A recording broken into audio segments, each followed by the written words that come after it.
Hello students, आज हम standard 8 subject Marathi हसत गात शिकूया मराठी टेक्स्ट बुक की पढ़ाई करने वाले हैं। पिछले लेसन हमने लेसन नंबर 8 जगह अंदाजे यह सीखा था। हमारे देश में अनेक योगियों, ऋषियों, मुनियों, विद्वानों, महात्माओं ने जन्म लिया है, जिन्होंने भारत को विश्व में सम्मानपूर्ण स्थान दिलाया है। तो आप चित्र में देख रहे हैं कि हमारे भारत में ऐसे महान पुरुष हो गए हैं जिन्होंने हमारा नाम, भारत का नाम पूरे विश्व में रोशन किया है। तो इसी महान पुरुषों की हम सम्मान करते हैं। तो इस महापुरुषों में एक थे जो है स्वामी विवेकानंद। स्वामी विवेकानंद जिन्होंने अमेरिका जैसे देशों में भारत का नाम रोशन किया है। स्वामी विवेकानंद जब भारत पारतंत्र में था तब भारत को एक प्रकार की धर्मग्लानीच यावर हुई थी। तर मराठीमध्ये जेव्हा भारत पारतंत्र्यात होता तेव्हा भारताला, समाजाला एक प्रकारची धर्मग्लानीच आली होती आणि अशा अंधकारात एक नवीन ज्योती जन्माला आली, ती म्हणजे विश्वविख्यात स्वामी विवेकानंद। स्वामी विवेकानंदाचे विचार हे सर्वसामान्य प्रेरणादायक असे विचार आहेत। ते म्हणतात, उठा, जागे व्हा, जोपर्यंत यश मिळत नाही तोपर्यंत थांबू नका, असे त्यांचे प्रेरणादायी विचार, अनेक विचार त्यांनी लोकांपर्यंत पोहोचवले आहेत। तर स्वामी विवेकानंद एक उत्तुंग, एक आत्मविश्वासी, एक योगी, एक संन्यासी अशांचा आज आपण अभ्यास करणार आहोत। भारताचे सुपुत्र स्वामी विवेकानंद। तर स्वामी विवेकानंद आज आपण पाठ अभ्यासणार आहोत। तो चलो पढ़ाई करते हम भारत के सुपुत्र स्वामी विवेकानंद। अमेरिकेतील शिकागो येथे 1893 मध्ये सर्वधर्म परिषद भरली होती। साऱ्या जगभरातून या परिषदेत आपले भाषण देण्यासाठी अनेक विद्वान वक्ते जमले होते। एक एक जण उठून भाषण करून आपल्या जागेवर पुन्हा स्थानपन्न होता।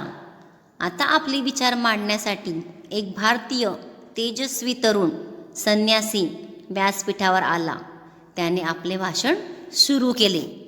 माझ्या अमेरिकन बंधू भगिनींनो, त्यांचे हे संबोधन ऐकताच टाळ्यांचा प्रचंड कडकडाट झाला। इतक्या जिव्हाळ्याने आतापर्यंत एकही वक्त्याने समोरच्या श्रोत्यांना संबोधले नव्हते। कोण होता तो तरुण संन्यासी ज्याने एका मिनिटात अवघी सभा जिंकली?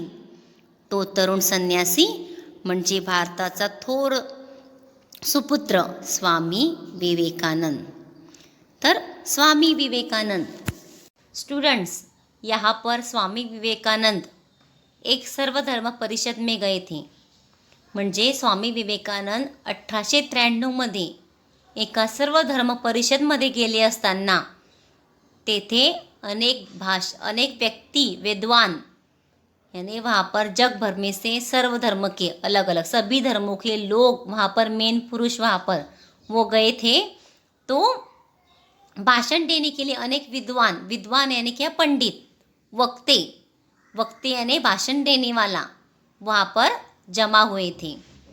तो एक जो आदमी था वो अपने विचार वहाँ पर बोल रहा था। एक भारतीय तेजस्वी तरुण सन्यासी स्वामी विवेकानंद, उन्होंने अपना भाषण शुरू किया। जब उन्होंने माझ्या अमेरिकन बंधु भगिनींनो कहा तो ये संबोधन यानी ये वाक्य सुनते ही सभी वहाँ पर जो लोग थे उन्होंने प्रचंड तालियों से उनकी वाहवाह तारीफ की। क्यों? अभी तक जितने भी पुरुषों ने, महान पुरुषों ने धर्म के आए थे, उन्होंने अभी तक इतने जिव्हाड़ा यानी आपुलकी से किसी ने भी बात नहीं की थी। तो वो तरुण कौन थे कि जिन्होंने सबका मन मोह लिया? वो थे स्वामी विवेकानंद, भारत के एक थोर पुरुष। यहाँ पर शिकागो की परिषद, धर्म परिषद, उनका चित्र है। स्वामी विवेकानंद, उनके बारे में जानेंगे कि उनका बचपन कैसा था। स्वामी विवेकानंद यांचा जन्म 12 जानेवारी 1863 या दिवशी कलकत्ता येथे झाला. विश्वनाथ दत्त आणि भुवनेश्वरी देवी यांचा हा तेजस्वी पुत्र. आपल्या लाडक्या मुलाचे नाव आईवडिलांनी नरेंद्र असे ठेवले. विश्वनाथ दत्त व्यवसायाने वकील होते. स्वामी विवेकानंद का जन्म 12 जनवरी 1863 1863 को कलकत्ता में हुआ था और उनके पिता का नाम विश्वनाथ और माता का नाम भुवनेश्वरी और ये बेटे का नाम उन्होंने नरेंद्र रखा था. उनके पापा जो थे वो वकील थे, एडवोकेट थे. तो ये 12 जनवरी हमारे भारत में युवक दिन, युवा दिन से मनाया जाता है बड़ी धूमधाम से. पूरे भारत भर में 12 जनवरी ये युवक दिन, क्योंकि युवकों के लिए स्वामी विवेकानंद एक प्रेरणा थे, तो इसलिए 12 जनवरी ये युवक दिन मनाया जाता है. नरेंद्र लहानपणी खूप खोडकर पण अतिशय बुद्धिमान होता. त्याचबरोबर कोपिष्टही होता. त्याचा राग शांत करण्यासाठी भुवनेश्वरी देवी त्याच्या डोक्यावर शिवशिव म्हणत व पाण्याचा अभिषेक करत. तेव्हा कुठे त्याचा राग शांत होई. घराच्या माळ्यावर आपल्या मित्रांसोबरोबर तो धान्याचा खेळ खेळत असे. सगळी मुले उठून खाली आली तरी नरेंद्र कितीतरी वेळ डोळे मिटून शांतपणे ध्यानस्थ बसे. जब नरेंद्र ने स्वामी विवेकानंद वो छोटे थे तो अतिशय मिसबिहेव यानी खोड़कर, छोटी छोटी बातों पर सभी बच्चे करते हैं, पर उसके खोड़कर होने के बाद ही वो उनकी बुद्धिमत्ता थी वो तीव्र थी, यानी बहुत बुद्धिमान थी. और उसके साथ साथ कोपिष्ट यानी क्रोध करने वाले. और जब वो क्रोध करते थे तो उनकी माताजी उनके सर पर, डोक्यावर यानी सर पर शिव शिव करके पानी डालती थी. तभी कहा उनका राग जो है, गुस्सा जो है वो शांत होता था. जैसे हमारे यहाँ पर भी बहुत थेरेपी में यहाँ पर कुछ होता है कि कोई गुस्सा किया तो पानी डालते हैं मुंह पर, वो इसीलिए. तो घरच्या माळ्यावर यानी वहाँ पर घर पर भी वह अपने दोस्तों के साथ ध्यान यानी एकाग्र होना, आंखें बंद करके एकाग्र चित्त बैठना. तो वैसे वह बैठते थे सभी दोस्त उठकर नीचे भी चले गए. तो नरेंद्र बहुत टाइम तक ध्यानस्थ यानी मेडिटेशन में वहाँ पर बैठे रहते थे. मेडिटेशन हमें एकाग्र यानी कोई भी चीज़ कंसंट्रेशन के लिए मेडिटेशन करना चाहिए. स्टूडेंट ने तो मेडिटेशन करना ही चाहिए.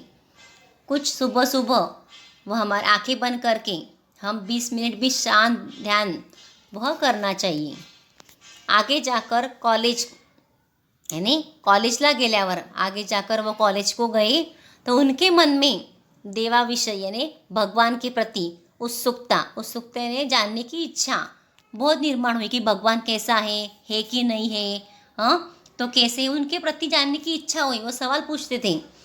तो उसी तरह वह उनको रामकृष्ण परमहंस ऐसे गुरु, आध्यात्मिक गुरु वहाँ पर उनको मिले और उनके आशीर्वाद से उनकी शिकवणुक यानी सिखाना.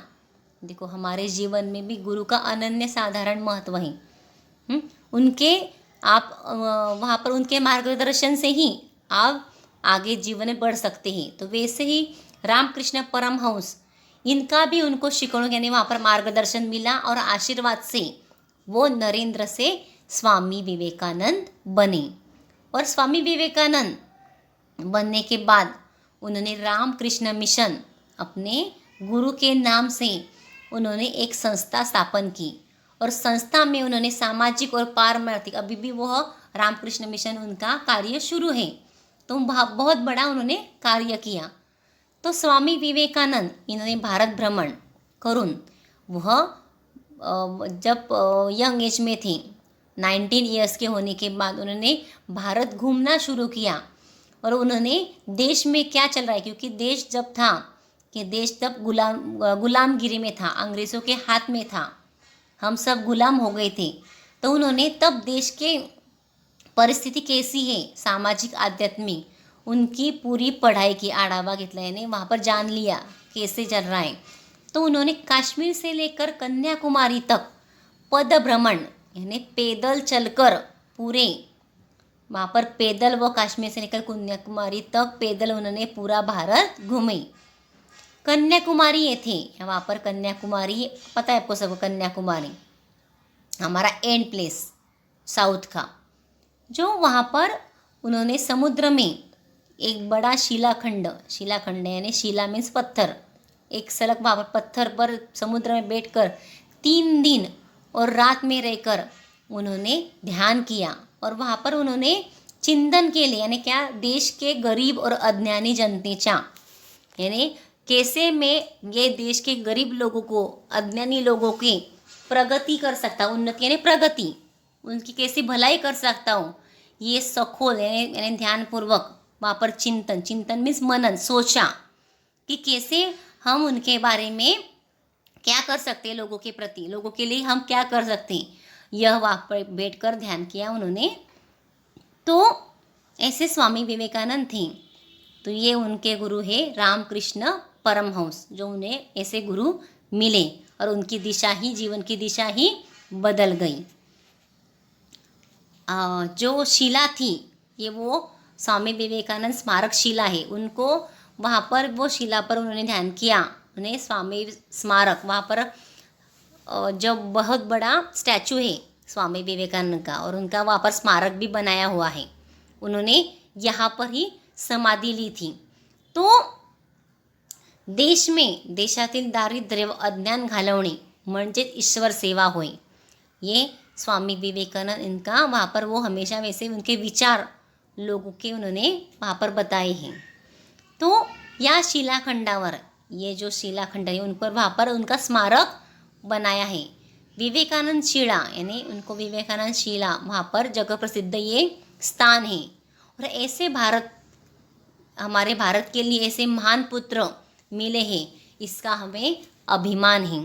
और स्वामी विवेकानंद सबने जीवन में कभी न कभी मौका मिले तो स्वामी विवेकानंद का चरित्र वहाँ पर पढ़ना चाहिए। ऐसे महान हमारे देश में लोग हो गए हैं कि हमें उनके जीवन की परवाह न करते हुए उन्होंने अपना पूरा जीवन का योगदान भारत के लिए, भूमि के लिए वह व्यतीत किया है।